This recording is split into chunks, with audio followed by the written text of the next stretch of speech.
So when I was a kid, this was my team. I stunk at sports. I didn't like to play them. I didn't like to watch them. So this is what I did. I went fishing. And for all of my growing up, I fished on the shores of Connecticut. And these are the creatures that I saw on a regular basis. But after I grew up and went to college, and I came home in the early 90s, this is what I found. My team had shrunk. It was like literally having your roster devastated. And as I sort of looked into that from a very personal point of view as a fisherman, I started to kind of figure out, well, what was the rest of the world thinking about it? First place I started to look was fish markets. And when I went to fish markets, in spite of where I was, whether it's in North Carolina or Paris or London or wherever, I kept seeing this weirdly repeating trope of four creatures again and again on the menus on ice: shrimp, tuna, salmon, and cod. And I thought this was pretty strange. And as I looked at it, I was wondering, did anyone else notice this sort of shrinking of the market? Well, when I looked into it, I realized that people didn't look at it as their team. Ordinary people, the way they looked at seafood was like this. It's not an unusual human characteristic to reduce the natural world down to very few elements. We did it before, 10,000 years ago when we came out of our caves. If you look at fire pits from 10,000 years ago, you'll see raccoons, you'll see wolves, you'll see all kinds of different creatures. But if you telescope to the age of 2,000 years ago, you'll see these four mammals: pigs, cows, sheep, and goats.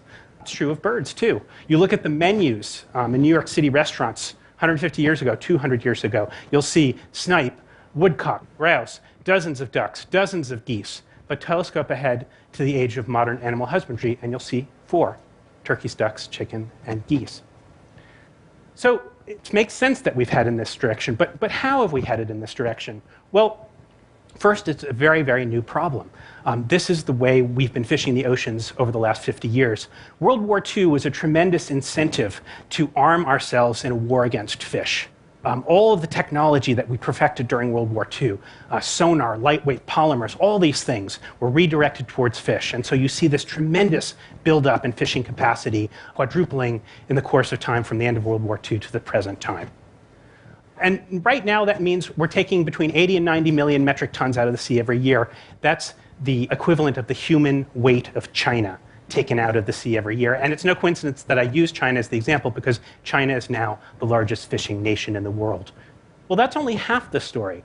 The other half of the story is this incredible boom in fish farming and aquaculture, which is now, only in the last year or two, starting to exceed the amount of wild fish that we produce. So that if you add wild fish and farmed fish together, you get the equivalent of 2 Chinas created from the ocean each and every year. And again, it's not a coincidence that I use China as the example, because China, in addition to being the biggest catcher of fish, is also the biggest farmer of fish.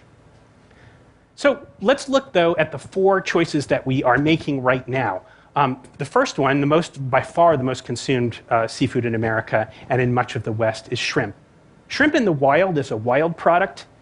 Is a terrible product. 5, 10, 15 pounds of wild fish are regularly killed to bring 1 pound of shrimp to the market. They're also incredibly fuel inefficient to bring to the market. In a recent study that was produced out of Dalhousie University, it was found that dragging for shrimp is one of the most carbon-intensive ways of fishing that you can find. So you can farm them, and people do farm them, and they farm them a lot in this very area. Problem is, the place where you farm shrimp is in these wild habitats, in mangrove forests. Now look at those lovely roots coming down. Those are the things that hold soil together, protect coasts, create habitats for all sort of young fish, young shrimp, all sorts of things that are important to this environment. Well, this is what happens to a lot of coastal mangrove forests. We've lost millions of acres of coastal mangroves over the last 30 or 40 years. That rate of destruction has slowed, but we're still in a major mangrove deficit. The other thing that's going on here is a phenomenon that the filmmaker Mark Benjamin called grinding Nemo. This phenomenon is very, very relevant to anything that you've ever seen on a tropical reef. Because what's going on right now, we have shrimp draggers dragging for shrimp, catching a huge amount of bycatch. That bycatch, in turn, gets ground up and turned into shrimp food. And sometimes, many of these vessels, manned by slaves, are catching these so-called trash fish, fish that we would love to see on a reef, grinding them up and turning them into shrimp feed. An ecosystem literally eating itself and spitting out shrimp. The next most consumed seafood in America and also throughout the West is tuna. So tuna is this ultimate global fish. These huge management areas have to be observed in order for tuna to be well managed. Our own management area, called a Regional Fisheries Management Organization, is called ICAT, the International Convention for the Conservation of Atlantic Tunas. The great naturalist Carl Safina once called it the international conspiracy to catch all the tunas. Of course, we've seen incredible improvement in ICAT in the last few years. There is total room for improvement, but it remains to be said that tuna is a global fish, and to manage it, we have to manage the globe. Well, we could also try to grow tuna, but tuna is a spectacularly bad animal for aquaculture. Many people don't know this, but tuna are warm-blooded. They can heat their bodies 20 degrees above ambient temperature. They can swim at over 40 miles an hour. So pretty much eliminates all the advantages of farming a fish, right? A farmed fish is cold-blooded. It doesn't move too much. That's a great thing for growing protein. But if you've got this crazy wild creature that swims at 40 miles an hour and heats its blood, not a great candidate for aquaculture. The next creature, most consumed seafood in America and throughout the West, is salmon. Now, salmon got its plundering too, but it didn't really necessarily happen through fishing. This is my home state of Connecticut. Connecticut used to be home to a lot of wild salmon. But if you look at this map of Connecticut, every dot on that map is a dam. There are over 3,000 dams in the state of Connecticut. I often say this is why people in Connecticut are so uptight. If somebody could just unblock Connecticut's chi, I feel that we could have an infinitely better world. But I made this particular comment at a convention once of national parks officers, and this guy from North Carolina sidled up to me. He says, you know, you oughtn't be so hard on your Connecticut, because we here in North Carolina, we got 35,000 dams. So it's a national epidemic, it's an international epidemic, and there are dams everywhere, and these are precisely the things that stop wild salmon from reaching their spawning grounds. So as a result, we've turned to aquaculture, and salmon is one of the most successful, at least from a numbers point of view. When they first started farming salmon, it could take as many as 6 pounds of wild fish to make a single pound of salmon. The industry has, to its credit, greatly improved. They've gotten it below 2 to 1, although it's a little bit of a cheat, because if you look at the way aquaculture feed is produced, they're measuring pellets, pounds of pellets per pound of salmon. Those pellets are in turn reduced fish. So the actual, what's called the FIFO, the fish in and the fish out, kind of hard to say. But in any case, credit to the industry, it has lowered the amount of fish per pound of salmon. Problem is, we've also gone crazy with the amount of salmon that we're producing. Aquaculture is the fastest growing food system on the planet. It's growing at something like 7% per year. And so even though we're doing less per fish to bring it to the market, we're still killing a lot of these little fish. And it's not just fish that we're feeding fish to, we're also feeding fish to chickens and pigs. So we got chickens, and they're eating fish. But weirdly, we also have fish that are eating chickens, because the byproducts of chickens, feathers, blood, bone, get ground up and fed to fish. So I often wonder, is there a fish that ate a chicken that ate a fish? It's sort of a reworking of the chicken and egg thing.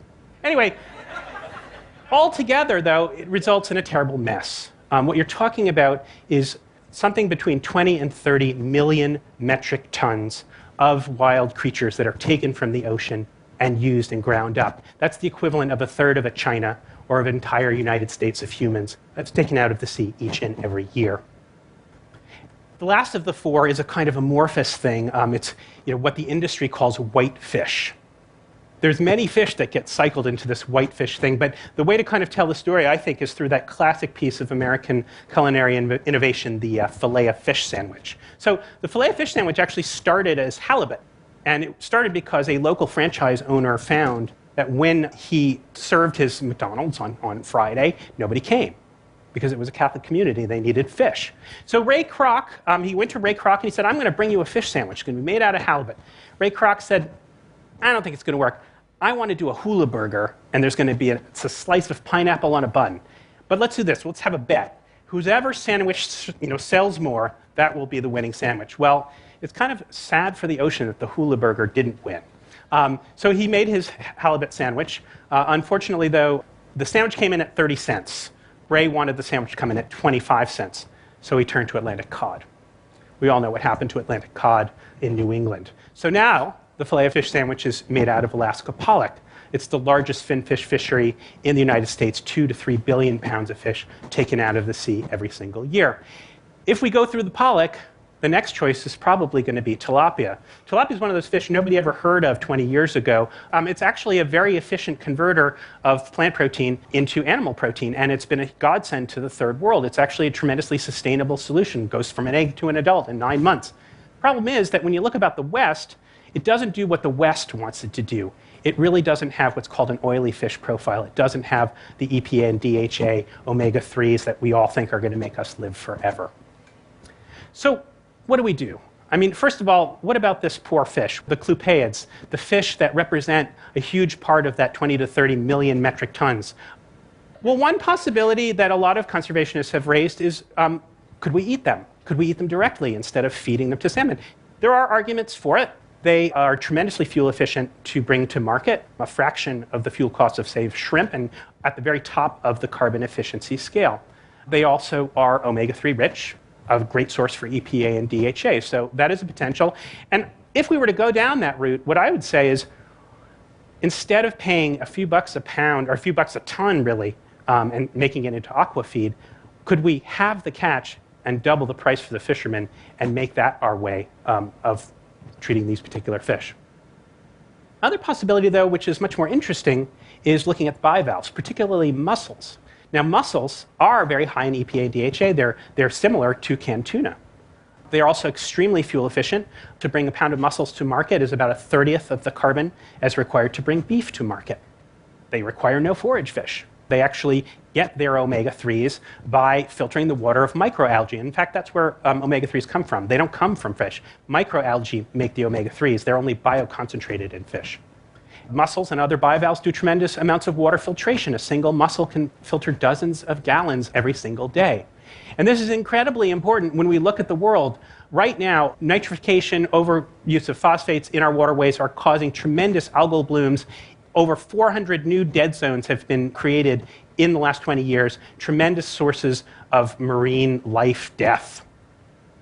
We also could look at not a fish at all. We could look at a vegetable. We could look at seaweed, the kelps, all these different varieties of things that can be high in omega-3s, can be high in proteins, tremendously good things. They filter the water just like mussels do. And weirdly enough, it turns out that you can actually feed this to cows. Now, I'm not a big fan of cattle, but if you wanted to keep growing cattle in a time and place where water resources are limited, you're growing seaweed in the water, you don't have to water it. Major consideration. And the last fish is a question mark. We have the ability to create aquacultured fish that creates a net gain of marine protein for us.